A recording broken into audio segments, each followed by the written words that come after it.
예, 오늘 그 신종 코로나 관련해서 그 정보를 좀 알려드리도록 하겠습니다. 질문을 좀 주시죠. 네, 아직 정확한 역학조사가 나오진 않았지만 오늘 오전 4명의 환자가 추가됐습니다. 요새 확진자 발생 속도가 빨라지고 있는데요. 어떻게 생각하시나요? 뭐 이건 지난주에 그 3번, 6번 또 연이어서 2차, 3차 감염자가 생기면서 그 동선이 10여일 동안 뭐 서울 또 경기, 강원 또 뭐 군산 각지에 뭐 접촉자가 다수 생기면서 뭐 거의 1000명 가까이 생겼지 않습니까? 지금 잠복기가 뭐 2일에서 14일인데 한 7일에서 10일 사이에 많이 그 증상이 시작되기 때문에 뭐 당연히 예견되던 일이라고 생각이 되고 뭐 발생 안 됐으면 좋겠지만 지금 뭐 어제도 3분, 오늘 뭐 아침에 벌써 4분이니까 오늘 또 저녁에 또 추가 확진자가 발생될 우려가 있겠습니다. 지금 오늘 뭐 4분 새로 그 확진자들도 지난주에 이제 확진됐던 환자분의 뭐 가족이거나 밀접 접촉자이기 때문에 이 신종 코로나 바이러스가 얼마나 밀접 접촉자, 특히 가족이나 또 그 뭐 비즈니스 같은 데서 밀접하게 접촉한 분들이 감염된다는 걸 알 수가 있습니다. 뭐 싱가포르에 어제 이제 컨퍼런스 갔다 와서 확진된 분도 그 같은 컨퍼런스에 이제 참석했던 또 다른 분이 확진됐을 정도로 싱가포르도 상당히 그 지역사회 감염 전파가 시작됐다는 걸 알 수 있을 정도로 태국이나 뭐 싱가포르, 홍콩도 마찬가지입니다. 홍콩도 사망자도 발생했지만 지역사회 감염 전파를 이제 홍콩 보건국이 공식 인정했을 정도로 외신에 지금 보도가 되고 있습니다. 19번째 환자도 싱가포르에서 감염됐는데요. 중국 이외 국가 방문자 검역 강화해야 할까요? 지금 뭐 그 태국, 싱가포르, 일본은 사실 우리 사례 정의에 포함 안 되기 때문에 우리 방역망에 포함 안 된 방역망 이해 지역에서 지금 걸려서 이제 들어오는 사례가 최근에는 대부분입니다. 그만큼 방역망이 틈이 많다는 얘기고 지금 앞서 말씀드린 것처럼 태국, 홍콩, 싱가포르, 심지어 일본은 크루즈선에서 10여 명의 환자가 그 집단 발생하면서 또 일본에서 환자 발생이 갑자기 늘었습니다. 그래서 뭐 일본이 지역사회 감염 전파가 확인된 바는 없지만 앞으로 추이를 보면서 일본도 우리가 유의를 해야 되고 적어도 태국, 홍콩, 싱가포르 입국에 있어서는 공항의 이제 발열 감지기나 건강 상태 질문서를 통해서 검역을 해야 되고 또 이 세 지역에서 들어오신 분들이 14일 이내에 발열과 호흡기 증상이 있다면 한번 병원에 또 보건소 발열진료소에 연락을 하셔서 신종 코로나 바이러스 감염 가능성을 한번 확인해야 될 것 같습니다. 네, 근데 그렇게 생각하신 이유가 혹시 그 그래프 보여드리면서 한번. 예. 지금 이것이 이제 사우스 차이나 모닝 포스트에서 그 홈페이지에 올라와 있는 작년 12월 30일부터 올해 1월 22일까지 우한에서 그 주로 아시아권의 이제 국제 공항으로 나온 그 승객의 좌석수입니다.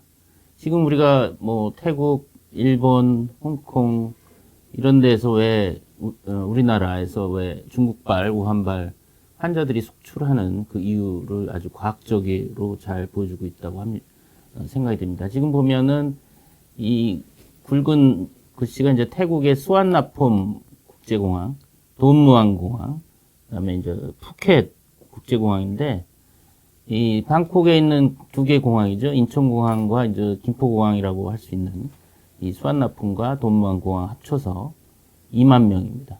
푸켓까지 하면 2만 6천 명이 이 우한이 1월 24일 날 봉쇄됐는데 봉쇄 전에 이제 어떻게 보면 이제 탈출한 중국 여행객 수와 비례한다고 볼 수 있고 당연히 이제 태국에서 지금 신종 코로나 바이러스 환자가 많이 발생하는 이유를 뒷받침한다고 볼 수 있고, 두 번째가 싱가포르 창의 공항입니다. 이제 우리 국민들도 싱가포르 컨퍼런스 가서 걸려서 왔을 정도로 싱가포르에서도 지금 중국에서 입국한 우한발 그 신종 코로나 바이러스 환자들이 늘고 있고, 또 이미 지역사회에서 감염 전파가 되고 있다고 봅니다. 그 다음 세 번째가 일본 나리타입니다. 일본 나리타하고 간사이를 다 합치면 15,000명 정도니까, 일본에서도 이 신종 코로나 환자가 느는 이유가 그 자료가 충분히 설명하고 있고, 그 다음에 이제 홍콩입니다. 홍콩 7,000명이고, 여섯 번째가 우리나라 인천국제공항의 6,400여 명입니다.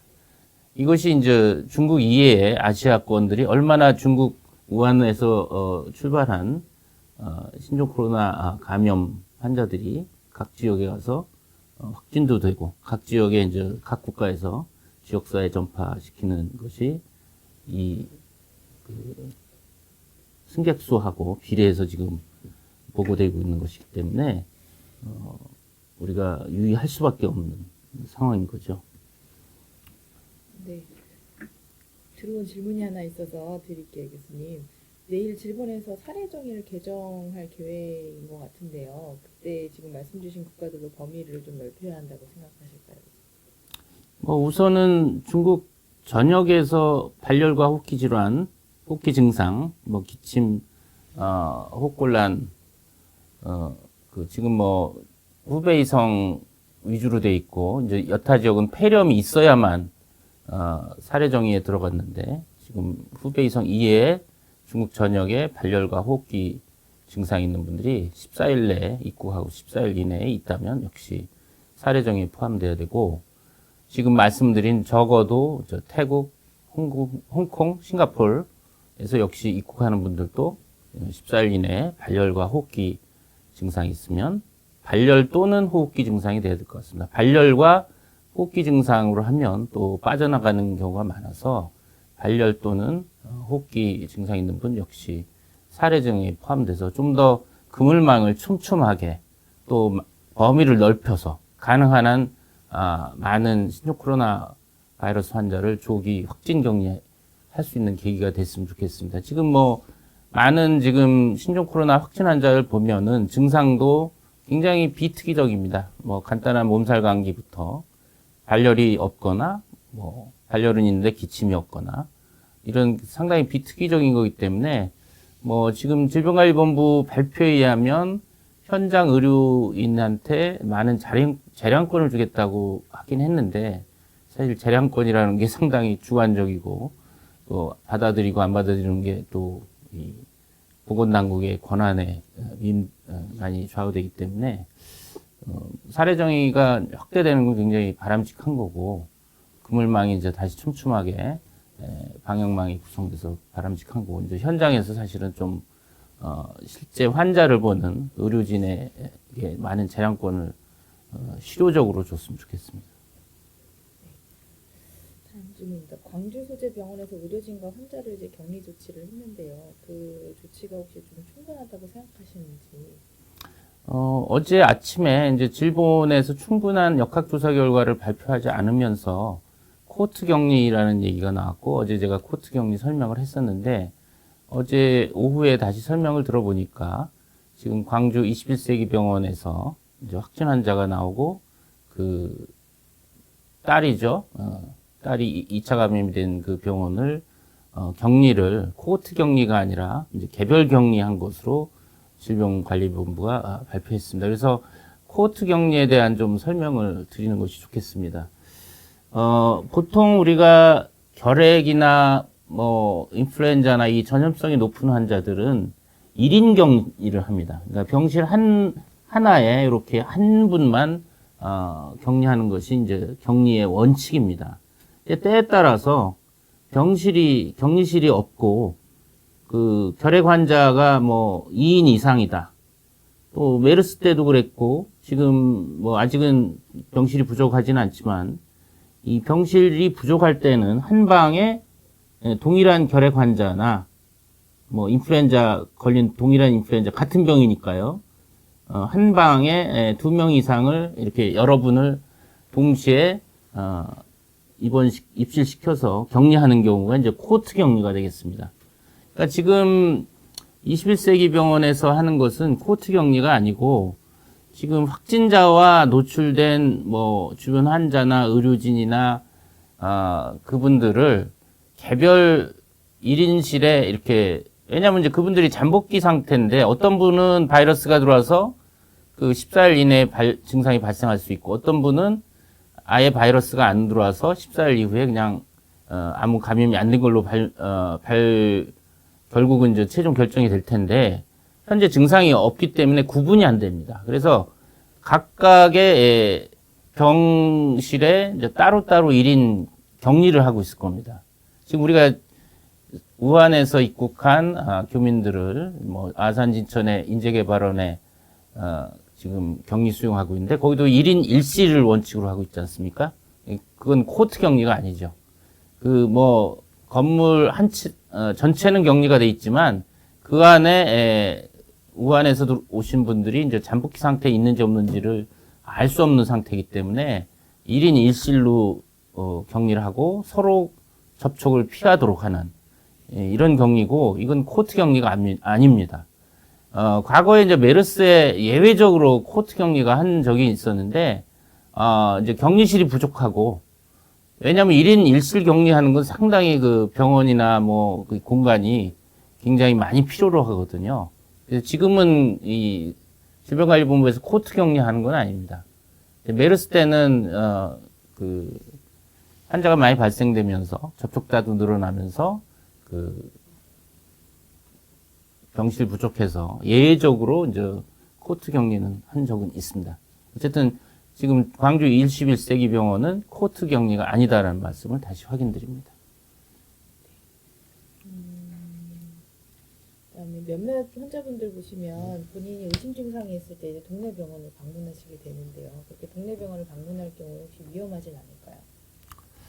지금 동네 의원에 방문해서 또는 동네 의원에서 우리가 보기보다는 뭐 선별진료소로 가라 아니면 큰 대학병원으로 가라 해서 오시는 분들도 있습니다. 이제 문제는 뭐 대학병원이나 선별진료소는 뭐 격리 진료실도 있고 의료진들이 다 마스크, N95 마스크나 보호장구를 착용하고 안전하게 이제 진료를 하는데 지금 일반 병의원 같은 경우는 이제 준비가 안 돼 있을 수가 있습니다. 그래서 일반 병의원에 지금 확진 환자들이 이제 동선을 따라서 역학조사를 해보면 일반 병의원에 많이 방문한 사례들이 중간중간에 있습니다. 그래서 일반 병원들이 지금 상당히 이제 주의를 요하고 또 병의원이 다녀간 병원이 일단 뭐 폐쇄되고 이런 상황들이 이제 벌어지고 있는데 아무래도 감염 관리나 이런 그 전염성 높은 환자의 안전한 격리 진료실이 있는 대학병원 뭐 시설이 잘 돼 있는 선별진료소가 있는 보건소보다는 일반 병원은 병원은 따로 그 시설을 마련하기는 현실적으로 불가능합니다. 따라서 물론 지금이 이제 독감과 같은 호흡기 감염 환자도 많기 때문에 일반 병원에서도 역시 접수나 의료진이 우리가 보건용 마스크 적어도 이제 우리 외과용 마스크라고 하죠. 그걸 착용하고 접수도 받고 진료를 기본적으로 하시는 게 좋고 또 접수해서 이제 병력 청취를 해야겠죠. 중국이나 지금 태국에 뭐 싱가포르, 홍콩 같이 일본 유행하는 지역에서 오셨는지를 물어보시고 만약 발열과 호흡기 증상이 있으면 이 보건소 발열진료소라든지 좀 더 상태가 중하면 그 대학병원이 있는 발열진료소 이런 쪽으로 안내를 해드리는 것이 나을 것 같습니다. 네. 네, 지금 치사율이 한 2% 정도인 걸로 집계되고 있는데 혹시 이게 위험한 상황일지 혹시 앞으로 어떻게 상황이 전개될 것 같으신지? 치사율은 결국은 이게 그 확진 환자가 이제 분모가 되고 그 확진 환자 중에 사망자가 분자가 됩니다. 이게 아직 끝난 게 아니고 지금 신종 코로나가 중국에서 시작해서 한 1개월이 조금 넘었죠. 그렇기 때문에 이제 대부분 중국에서 사망자가 발생하고 있고 홍콩과 필리핀에서 이제 사망자가 발생한 바가 있죠. 그렇기 때문에 이제 지금 사망률은 변동 가능성이 있습니다. 그렇지만 일단은 약 2.1% 정도로 중국 질병관리본부가 보고하고 있고, 앞으로 얼마나 그 경증 환자나 좀 가벼운 환자들이 많이 확진이 되면 사망률은 좀 낮아질 수도 있고요. 또 지금 중증 환자가 중국에 3천여 명이 지금 있다고 합니다. 우리가 퇴원 환자도 있고 사망자도 있지만 중증 환자가 앞으로 잠재적으로 또 사망할 그 중에서 나올 수가 있기 때문에 지금 신종 코로나 바이러스가 중증 폐렴으로 해서 장기간 치료하는 경우들이 이제 적어도 2주 이상 치료를 중국에서 한다고 합니다. 근데 그 중에서 사망자가 어느 날 속출하면 또 사망률이 올라갈 수가 있어서 상당히 이제 중국의 추이를 봐야 되겠고, 우리나라 같은 경우는 중국보다는 의료 수준도 높고 또 병원의 문턱이 낮기 때문에 중국보다는 치사율이 낮을 것으로 생각이 됩니다. 중국이 뭐 2.1%지만 우리가 메르스 때도 중동에서는 메르스로 인한 사망률이 40%였지만 우리나라는 끝나고 나서 보니까 20% 정도, 약 2분의 1 반으로 줄은 치사율을 나타내서 우리나라에서의 치사율은 중국보다 낮을 것이다 라고 예측을 합니다. 이건 뭐 현재 시점의 예측이라 추후 끝나고 나서, 유행이 끝나고 나서 이제 최종 결과는 알 수 있지만, 잠정적으로는 여러 가지 의료 수준, 또 조기에 병원에 가는 우리나라의 무턱이 낮은 것, 또 우리 국민들이 의심될 때는 빨리 병원에 가서 여기저기 동선을 뭐 길게 하고 많은 접촉자를 내기보다는 본인과 가족과 국가를 위해서 빨리 보건당국이나 의료 기관에 가서 진단을 받고 일찍 치료할수록 또 사망률이 낮아집니다. 그렇기 때문에 그런 측면에서는 이 신종 코로나 바이러스 감염증이 의심이 된다면 스스로 먼저 그 유행 국가에서 왔다, 또 증상이 이렇다라는 걸 상세하게 얘기해서 치료를 받도록 하시고, 또 보건당국은 좀 이 확진 검사의 그 사례 정의 범위를 좀 넓혀서 빨리 그 진단이 빨리 돼서 격리 치료라든지 제대로 치료를 받을 수 있도록 했으면 좋겠습니다. 네, 이번에는 이제 어제 좋은 소식이 있었죠. 두 번째 환자분이 완치 퇴원을 했는데요. 국내 첫 완치 퇴원이었습니다. 어떤 의미였을까요? 1번 환자도 곧 퇴원을 준비 중이라고 하는데. 예, 지금 뭐 우리나라 신종 코로나 바이러스 환자들이 지금 20여 명을 넘었는데 아직 사망자는 없습니다. 그리고 어제 희소식이 두 번째 환자분이 퇴원을 했고, 뭐 첫 번째 환자도 이제 조만간 퇴원할 수 있으리라는 소식이 있습니다. 특히나 어제 이제 뭐 브리핑에서 이제 칼레트라, 소위 우리가 에이즈 치료제로 쓰고 있는 칼레트라를 사용했다고 해서 그것이 효과가 있었느냐 하는 그 관심들이 많이 높아진 상황인 것 같습니다.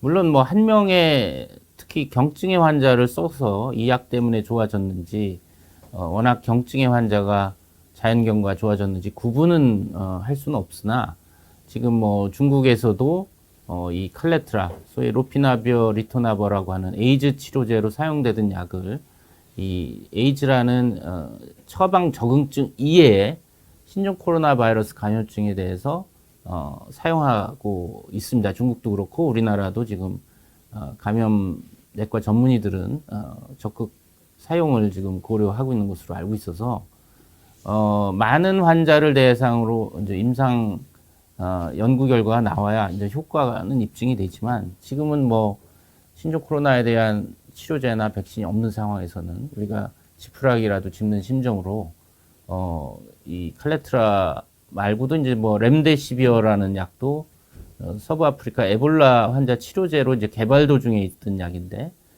그것도 HIV 칼레트라처럼 이 신종 코로나 바이러스에 이제 효과가 있을 것으로 추정돼서 이제 중국에서 지금 임상을 준비하고 있다고 합니다. 그래서 여러 가지 지금 뭐 환자가 늘고 좀 안 좋은 소식도 있지만 이제 회복되는 환자들이 이제 속속 또 태어난 환자들이 나올 것이기 때문에 또 의료진들이 이제 치료제 개발도 하고 기존의 약물 중에서 또 효과 검증에 들어가기 때문에 이건 향후 좀 시간을 갖고 기다려봐야 될 것 같습니다.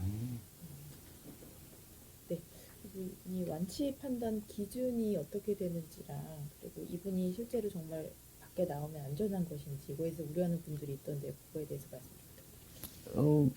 2015년 메르스 때도 많은 환자들이 중증 폐렴으로 해서 이제 치료 중에 회복되고 나갈 때 24시간 간격으로 2번 호흡기 검체를 가지고 음성이면 퇴원 기준으로 삼았는데 뭐 그 전에 열이라든지 기침, 뭐 호흡기 증상이 많이 열은 없고 증상도 좋아지고 또 엑스레이상의 폐렴이 많이 호전된 그 전제 하에서 이 바이러스 유전자가 2회 음성이면 이제 그것이 퇴원 기준입니다. 어쨌든 의료진이 최소한의 이런 기준을 만족하고 이분이 퇴원해서 전염성이 없다는 것을 확인하고 퇴원 결정을 신중하게 하고 제가 듣기로는 뭐 그 신종 코로나 감염증 치료 그 위원회에서 여러 사람들이 전문가들이 각 사례별로 퇴원해도 되는지를 검증을 통해서 퇴원을 결정한다고 하니까 일반 국민들은 안심해도 되겠습니다. 그리고 퇴원하고 뭐 즉시로 사회생활 돌아다니기보다는 집에서 이제 계시면서 추후 외래 진료를 통해서 또 그 상태를 판단을 할 것이기 때문에 일반 국민들은 걱정하지 않으셔도 된다. 이렇게 말씀드릴 수 있습니다. 여기 들어온 질문 하나 드릴게요. 얼마 전에 중국 연구진이 재생산 지수를 발표했습니다. 2점 중반대로 기억하는데 이게 의미하는 바는 무엇이고 국가마다 R값이 다를 수 있는지. 그 R5라기보다는 이제 R럿이라고 부르죠. 베이직 리프로덕션 넘버. 그러니까 일반 상태에서 한 명의 신종 코로나 확진 환자가 일상생활을 이렇게 하면서 몇 명의 2차 감염자를 일으키느냐. 이것이 사실 R럿 값이 고정돼 있지 않습니다. 그러니까 어떤 집단 유행에서 예를 들어서 어떤 병원에서 굉장히 밀접한 접촉 공간에서 많이 노출이 되면 그 R럿 값이 굉장히 올라갑니다. 그러니까 메르스 때도 이제 병원에서 집단 유행하다 보니까 그런 데서는 한 명의 환자가 뭐 20, 30명까지 감염시키고 이런 사례가 있기 때문에 그럴 때는 또 R럿이 상당히 뭐 7까지도 올라가고 그럽니다. 지금 이제 신종 코로나 같은 경우 이 R럿 기초 재감염 지수, 생산 지수라고 할 수 있는데 이것도 중국 초기에는 뭐 메르스보다 높고 사스보다 낮다. 중간이라고 얘기했는데 지금 중국 자료도 그렇고 이제 모델링을 하는 영국 런던 대학의 그 런던 임페리얼 대학의 이제 교수진도 보면 1.5에서 3.5 사이다. 그러니까 뭐 중국 자료도 그렇고 초기보다 이제 높게 지금 집계가 되고 있는 거죠. 그래서 지금 현재로는 한 명의 신종 코로나 환자가 2명 또는 3명을 감염시킨다.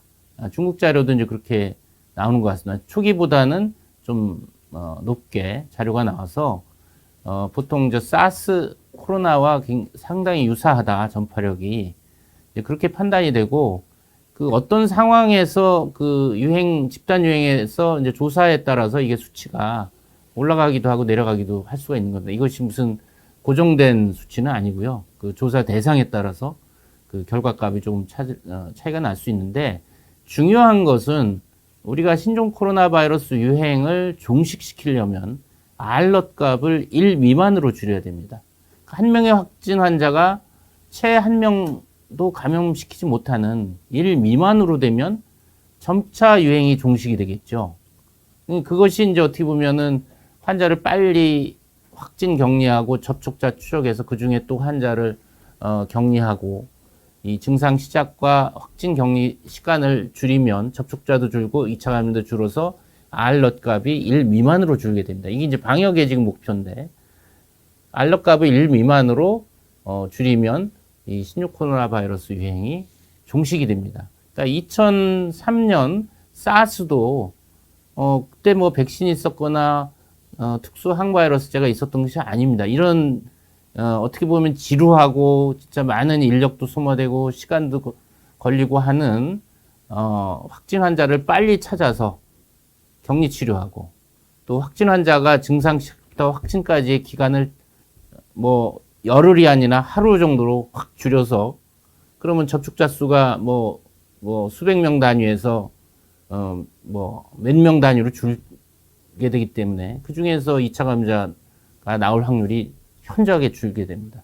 그러니까 이런 방법으로 2003년 사스도 종식이 됐거든요.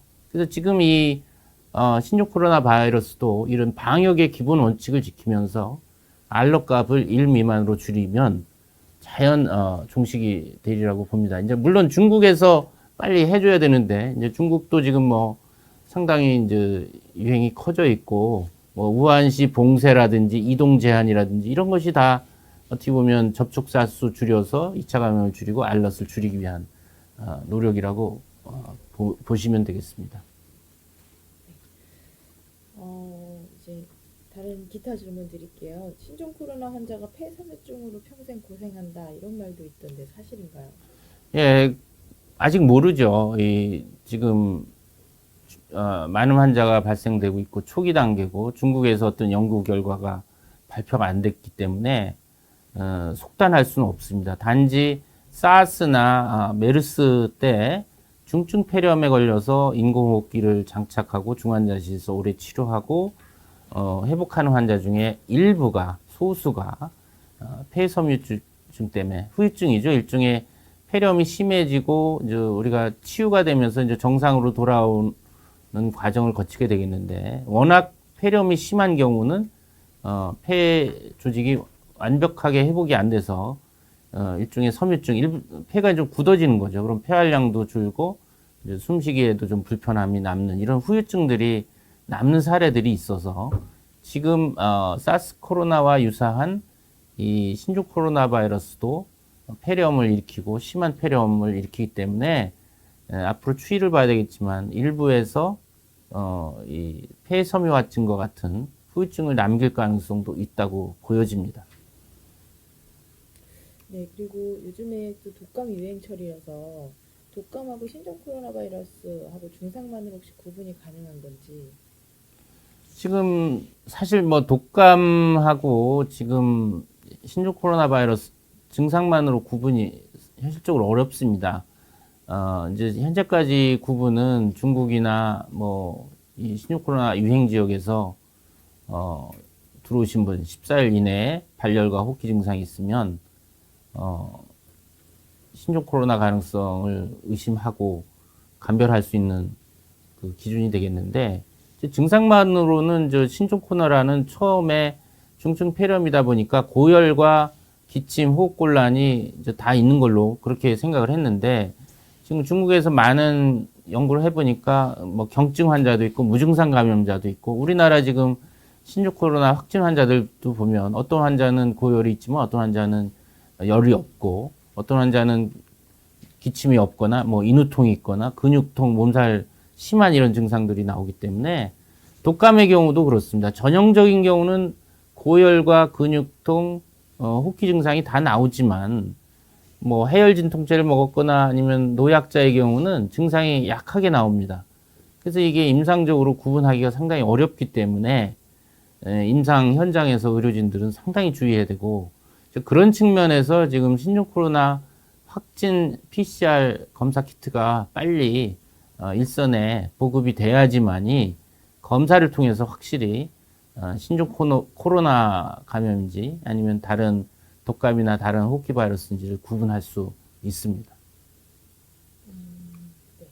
그리고 이제 몇몇 분들은 이제 아이들이 예방 접종 맞아야 되는데 지금 이제 하도 신종 코로나 유행하다 보니까 병원에 가는 거를 좀 두려워하는 분들이 있는데요. 이런 신종 코로나 공포 때문에 예방 접종 맞으러 가고 겁난다고 하는데 필요한 예방 접종 맞아야겠죠. 예, 뭐 아이들이 이제 출생 후에 그 예방 접종 그 수첩에 있는 예방 접종 표에 따라서 기초 접종들을 다 맞춰야 됩니다. 사실은 신종 코로나 못지않게 예를 들어서 홍역 작년에도 유행했지만 홍역도 무섭습니다. 아이들한테. 오히려 신종 코로나보다 더 무섭죠. 전염력이 더 세고. 그렇기 때문에 아이들한테 맞추는 기초 예방 접종은 맞춰야 됩니다.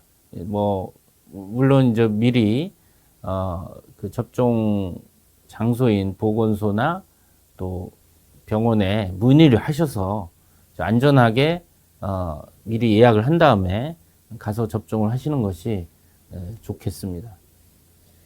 그리고 어저께 이제 백신 관련돼서 뭔가 희망적인 얘기가 있었는데요. 혹시 좀 그거에 대해 어떻게 보시는지.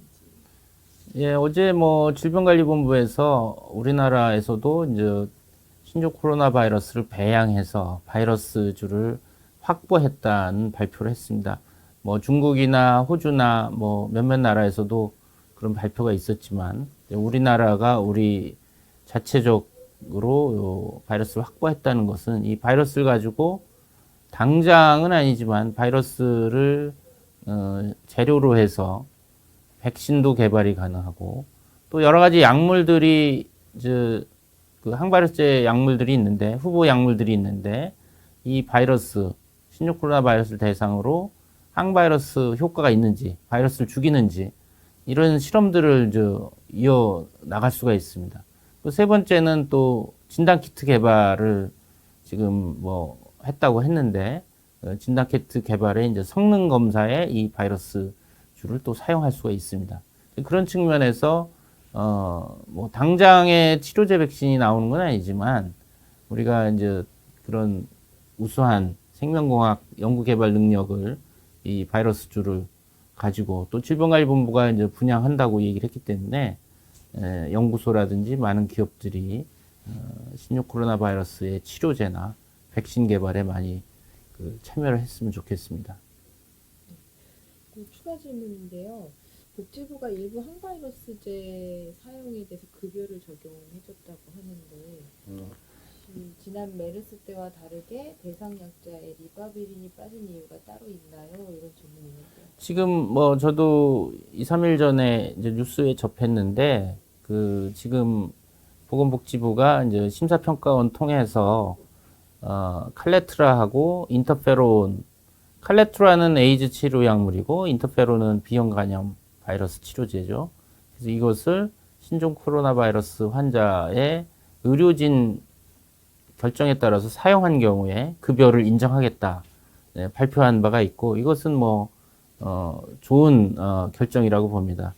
뭐 2015년 메르스 당시에도 이제 감염학회에서는 치료 지침을 만들면서 칼레트라, 인터페론, 리바비린 이런 것들을 이제 의사 재량권에 쓴 바가 있는데 뭐 이번에는 일찍이 이 복지부에서 인터페론과 칼레트라를 기존 적응증 이외에 신종 코로나 바이러스 감염증 치료에 급여 인정을 해줬다라는 건 현장 의료진들이 사실 약물 처방을 할 때 이것이 심사평가원에서 인정을 해줄지 삭감을 할지에 대해서 굉장히 고민을 하면서 시작을 하는데 이제 그런 고민이 해소가 됐기 때문에 긍정적인 소식이고 리바비린이 빠진 것은 뭐 리바비린은 Respiratory Syncytial Virus, 소위 RSV, 호흡기 융합세포 바이러스나 이런 경우에 이제 또 인플루엔자 같은 경우 이런 경우에 이제 써볼 수가 있는데 사실은 지금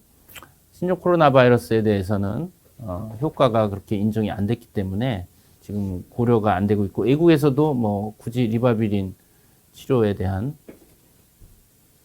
그 소식은 들리지 않는 것 같습니다. 교수님 제가 모르고 있었던 일인데 그 아까 말씀드렸던 신생아 제가 질문이 좀 잘못된 질문이었나 봐요. 네. 중국에서 발생한 신생아는 30시간이라고 합니다. 태어나 30일이 아니라 네. 30시간이면 아까 수직 감염에 있어서 그 산모가 감염된 상태에서 태반을 통해서 태아가 감염된 경우나 아니면 출산 뭐 이제 자연 그 출산이든 제왕절개든 이렇게 출산할 때 또 산모가 감염돼 있으면 나오는 신생아가 감염될 수가 있지 않습니까? 이제 그런 측면에서 30시간, 출생 후 30시간이라면 이것도 수직 감염 또는 주산기 감염에 해당될 수가 있겠습니다. 교수님 또 다른 질문입니다. 그 외신에서 보니 소변이나 대변에서도 바이러스가 검출돼서 공공 화장실에서 감염 위험도 있다는 말이 있는데요. 한국처럼 밀집된 생활하는 환경에서 공공 화장실 사용에 있어서 주의해야 할 점을 조언 부탁드립니다. 예, 뭐 이 부분도 지금 새로운 사실인데 뭐 중국 보고도 그렇고 이제 미국의 첫 신종 코로나 바이러스 감염 환자에서도 그 대변에서 이제 바이러스가 나온다. 또뭐 어제도 말씀드린 것처럼 일부에서 혈액에서도 나온다.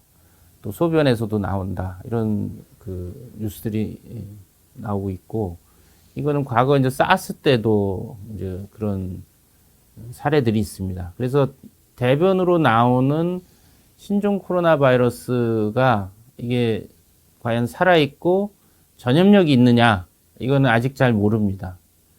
그렇지만은 우리가, 이런 그 불확실한 신종 코로나 바이러스 감염에 있어서는 일단 전염성이 있으리라고, 가정하고 예방 조치를 철저히 하는 것이 좋겠습니다. 그래서 우리가 화장실을 사용하고 물을 내리고 또 그 손을 철저히 씻는 것이 중요하고 또 화장실 관리자들은 그 화장실 변기, 그러니까 우리가 뭐 변을 보고 그것이 튀면서 뭐 변기 주위에 또 오염될 수 있지 않습니까? 그래서 이 뭐 변을 보신 분은 손을 깨끗이 씻고 또 화장실 관리하는 분들은 철저히 소독을 해서 그 변기 앉는 자리나 그 변기를 표면을 철저히 소독을 해서 이제 이런 바이러스가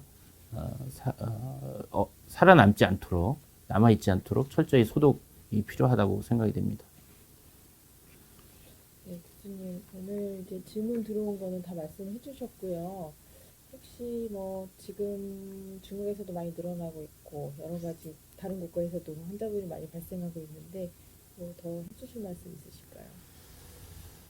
지금 그 아마 마스크에 대한 질문도 많고 공공장소에 가도 되냐 하는 질문들이 굉장히 많은데 사실 뭐 두부못 자르듯이 딱 잘라 대답하기 어려운 부분이 있습니다. 이제 그 부분이 과연 그 우리나라에서 신종 코로나 바이러스 감염이 지역사회에 얼마나 발생하고 있고 위험하냐, 어느 장소가 위험하냐 이런 것들이 이제 질병관리본부나 이런 데서 명확하게 투명하게 이제 공개가 실시간으로 돼야 되는데 뭐 동선에 따라 이제 공개되기도 하고 뒤늦게 또 조사가 추가되기도 하는데 그게 이제 지연이 되다 보니까 좀 더 불안한 측면도 있는 것 같습니다. 그래서 뭐 국민들께서는 뭐 막연하게 공포와 두려움을 갖기보다는 이거는 어디까지나 과학이기 때문에 손 씻기 잘 하시고 또 마스크는 어제도 말씀드렸는지 모르겠지만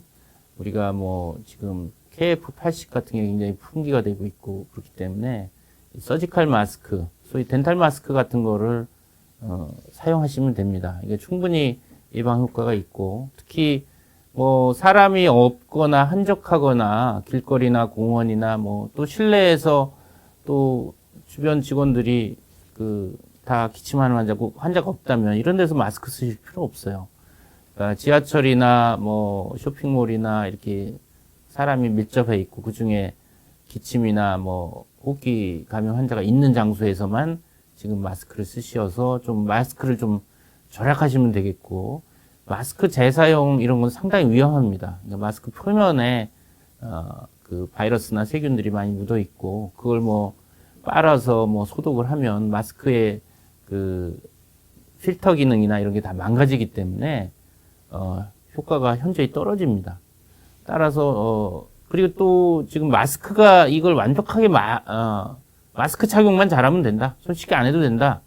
이런 생각을 가지시는 분이 있을 수가 있는데 절대 아닙니다. 오히려 손 씻기가 더 중요할 수도 있고 손 씻기와 마스크 착용, 기침 에티켓, 개인 위생 이거를 동시에 실천해야 된다라는 말씀 다시 강조해 드립니다. 지금은 뭐 신종 코로나가 지금 막 매일 환자들이 늘고 있어서 어떻게 보면 손 씻기와 뭐 기침 에티켓, 공공장소에서 마스크 착용, 또 개인위생, 또 이런 것들이 국민 모두가 생활화 시켜서 생활하셔야 되는 국민 생활화가 지금 필요한 상황입니다.